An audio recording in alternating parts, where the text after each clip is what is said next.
Well, we are some sports betting degenerates when we're talking about betting the Seahawks at the Saints this week. I mean, two backup quarterbacks, career backups, or should have been at least Andy Dalton. But yeah, Seahawks coming in plus 5.5 at the Saints, over under 46.5.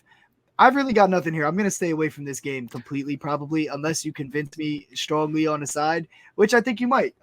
Chad, I'll let you have the floor because you have a pretty good thought about this game.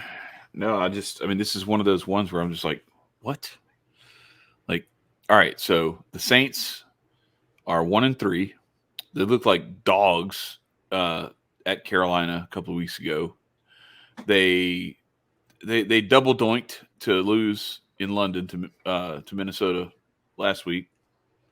They're coming back from London, so like that's not necessarily a great recipe either. Coming back from that is never been like oh yeah, this is going to be great. Like those guys won't have jet lag for 3 days and everything's going to be just perfect. Like I don't know what the record is of teams coming back from London, especially off of a close loss like that, and how well they do. But the only game that they've won all year, they should have lost. Yep. They lost the game to Atlanta, and Atlanta said, no, we want to lose it more. And you were all over that one too, so I know you're feeling something there from that one too. So no. Well, I mean, I'm just like I don't. No, but that's a good point. I don't feel one way or the other about the Saints. Like I lost that a long time ago. Though. Fantasy football ruined me on the Saints. I was like, no, screw the Saints. I want my fantasy team to win. Yeah, like my one boy. My one boy, he was an Eagles fan growing up forever, right? And then he went to Arizona State. He was living in Arizona. Shout out to Hunt B while I'm at it. He's gonna hear this and he's gonna know I'm talking about him. But there you go. Yeah. So he switches to the Cardinals because he's over the Eagles shit, right? And he switches to the Cardinals, and then the Eagles win the Super Bowl. So we were like, no, you can't claim that shit. You're a Cardinals fan now. So now he's a fan of his fantasy team, and that's it. He doesn't root for anybody. He only roots for his players. He's done now because we told him, like, we can't flip back now that they won the Super Bowl, bro. How are you going to look? You got to pick one or the other, or just so he called it a quits. He went fantasy route. I didn't flip back. I will openly admit that I went to a Super Bowl party when the Saints were in the Super Bowl, and I watched grown men cry about that. Like one guy called his dad, and he was like on the phone crying with his dad about the game because they had finally won the Super Bowl after all these years and everything. And he was so happy and everything. I felt nothing. I was just like, where's them bacon wrapped venison strips y'all had that's before? Not very, I want that. I want some of that venison again.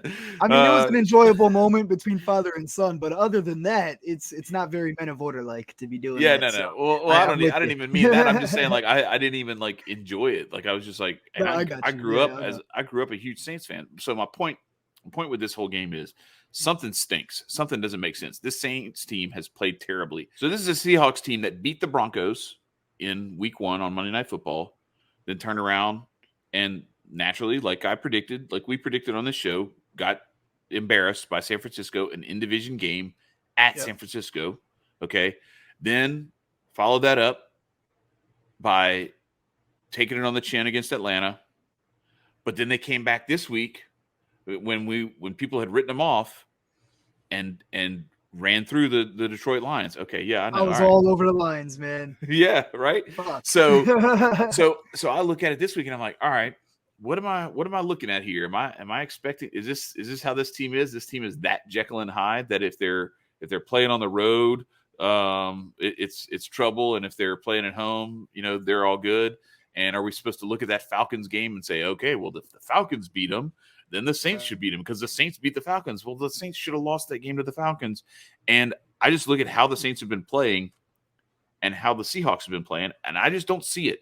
Not 5.5. Like I could see if, the Saints are playing at home. All right, so they're a 2-point favorite, or it's a pick 'em, but the Saints are like favored by 1.5, something like that. Okay, fine.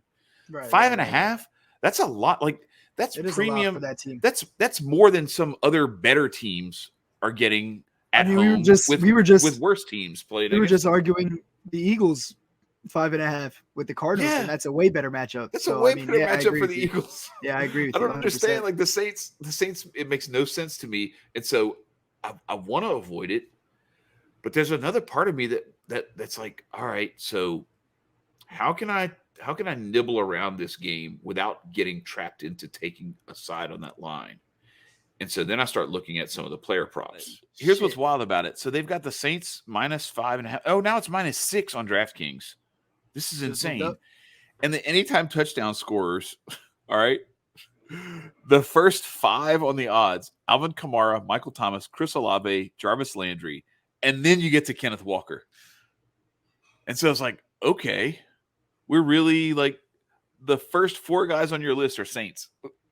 Like y'all are really feeling this. Y'all really think that this is the way this is going to go. That happens quite often, and it doesn't necessarily mean that they don't think they're not going to get in the end zone. But I mean, the Seahawks are just a more sporadic team in terms of who's going to score a touchdown, whereas the Saints, they have like their kind of go-to guys. I think that sometimes sometimes it's what you're thinking, and then sometimes it's what I just said. I'm not sure about this case particularly, but it doesn't always mean that they don't think they're going to score at all. It just they just have no idea who might score. You know what I mean? Well, right, but then it's all right. So it's Alvin Kamara, Michael Thomas, Chris Olave, Jarvis Landry, then Kenneth Walker, then Rashad Penny, DK Metcalf. Then we're back to Mark Ingram, Marquez Callaway. Like it's back to Saints again. Yeah.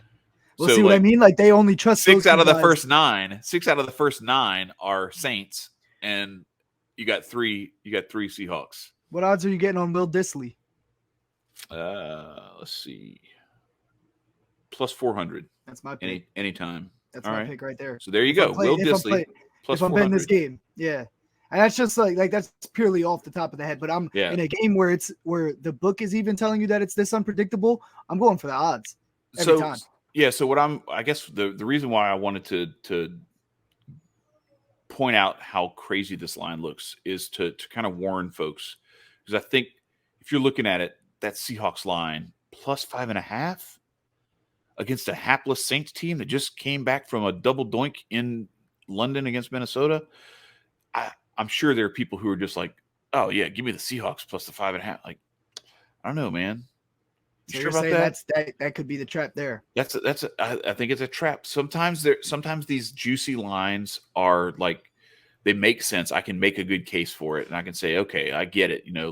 Take that 6 points, because that 6 points might be the difference between you cashing and not cashing. And I think it's a good bet.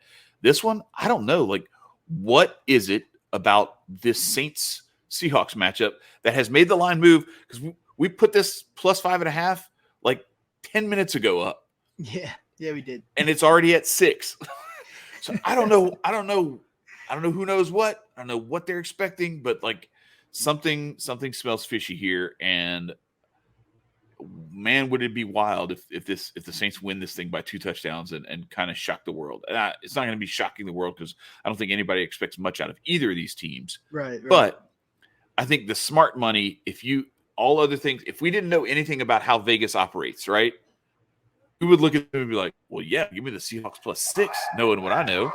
Yeah, 100%. You see that the dogs start barking every time. Every time we start talking about this, the dogs start barking. They know. They know what's up, man. They know what's up. They're tapped in.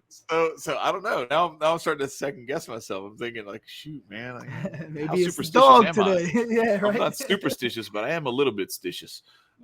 So shout out to Michael Scott. But anyway, so I'm just looking at the indicators, and the indicators all tell me like somebody feels really good about all these Saints players having a chance to score, the Saints putting up points, and the Saints being able to hang this line and then some on Seattle. And I'm not taking Seattle. No, I don't care what my dogs do in the background.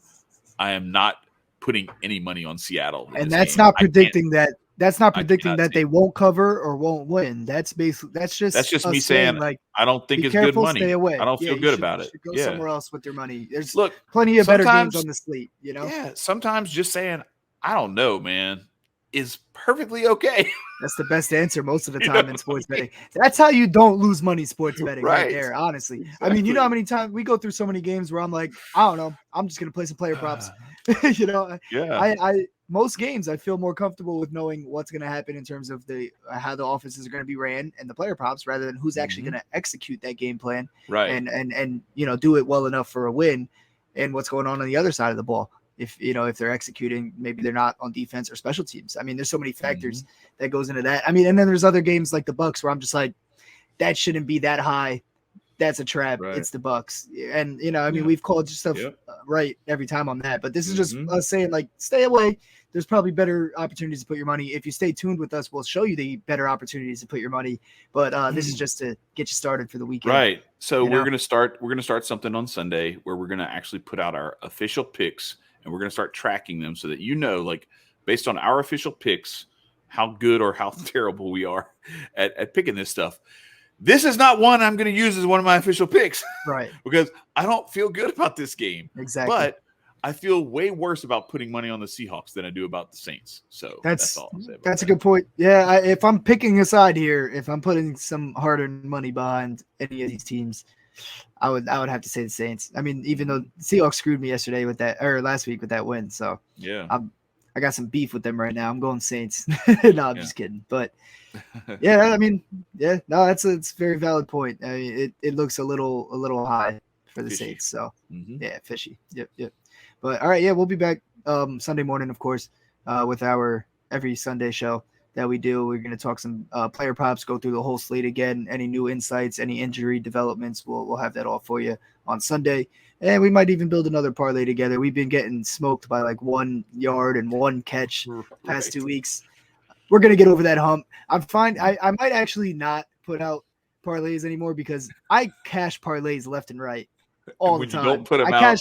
I cashed like 3 over the weekend on Sunday. I cashed like 3 or 4 on Sunday. That were like that you some didn't big put ones, out like publicly. $20 to win like 150, 200. I don't send them to anybody. When I send it to anybody publicly, friends, anything, family, they lose every time by like 1 leg, by 1 catch.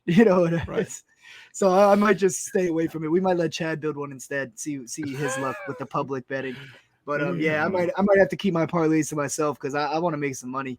I like you guys too. But if come on, my luck's the opposite of yours, we might actually do well. Exactly. So doing that because we'll try that out Sunday. I don't win when I bet them privately, so I might as well start putting them out publicly. Let's see what happens Sunday. Shoot, man. All right, everybody. Make sure you hit that subscribe button if you haven't done so yet. Hit the likes. Let us know if you disagree or agree with us in the comments as well. That's all. Yeah, and bet smart. We'll see y'all on Sunday. Yeah, 100%. Peace.